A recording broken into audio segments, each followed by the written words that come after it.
अगर मैं आपसे कहूं कि सिर्फ लगभग 100 रुपए के प्रीमियम में आपकी फसल पर 40,000, 80,000 या उससे भी ज़्यादा का मुआवजा मिलने का मौका बन सकता है, तो शायद आपको यकीन नहीं होगा। लेकिन ये आधा सच है। पूरा सच ये है कि हज़ारों किसान सिर्फ इसलिए लाभ से वंचित रह जाते हैं क्योंकि उन्हें योजना की सही जानकारी नहीं होती। कई लोग आवेदन ही नहीं करते और कई लोग आवेदन तो कर देते हैं, लेकिन एक छोटी सी गलती उनकी पूरी मेहनत पर पानी फेर देती है। इस वीडियो को आखिर तक ज़रूर देखिए, क्योंकि आज मैं आपको वही ज़रूरी बातें बताऊंगा जो हर किसान को आवेदन करने से पहले पता होनी चाहिए।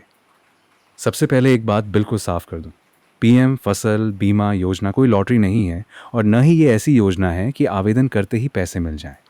अगर कोई आपसे ऐसा कहता है तो सावधान हो जाइए। इस योजना में मुआवजा तभी मिलता है जब आपकी बीमित फसल को योजना के नियमों के अनुसार वास्तविक नुकसान होता है और आपका दावा सभी आवश्यक शर्तों को पूरा करता है। लेकिन अगर आपने सही समय पर आवेदन ही नहीं किया या बाद में नियमों का पालन नहीं किया, तो नुकसान होने के बाद भी आपको मुआवजा मिलने में परेशानी हो सकती है। यही सबसे बड़ी गलती है जो हर साल बहुत से किसान कर बैठते हैं। अब सवाल है, आवेदन कौन कर सकता है? अगर आप अपनी ज़मीन पर खेती करते हैं या पात्र किसान के रूप में अधिसूचित फसल की खेती कर रहे हैं, तो आप आवेदन कर सकते हैं। अब बात करते हैं दस्तावेज़ों की।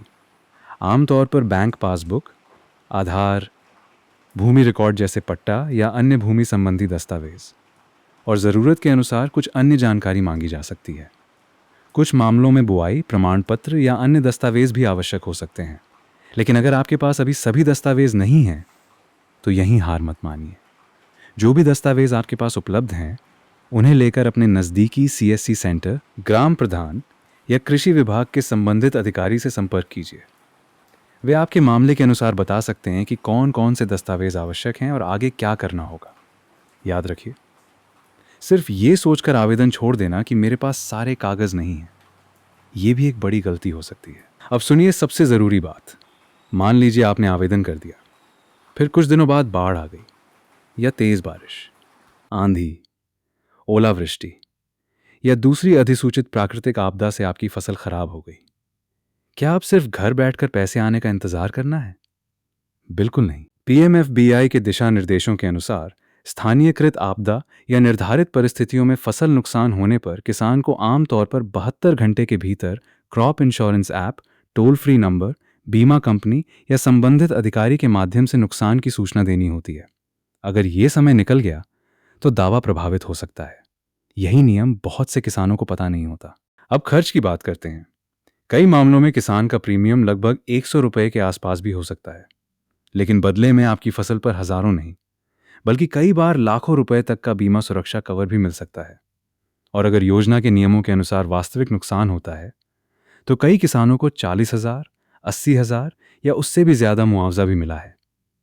लेकिन इस एक लाइन को हमेशा याद रखिए, आवेदन करना और मुआवजा मिलना दोनों अलग अलग बातें हैं। मुआवजा आपकी बीमित फसल, बीमित क्षेत्र, वास्तविक नुकसान और पीएमएफबीवाई के आधिकारिक नियमों के अनुसार तय किया जाता है।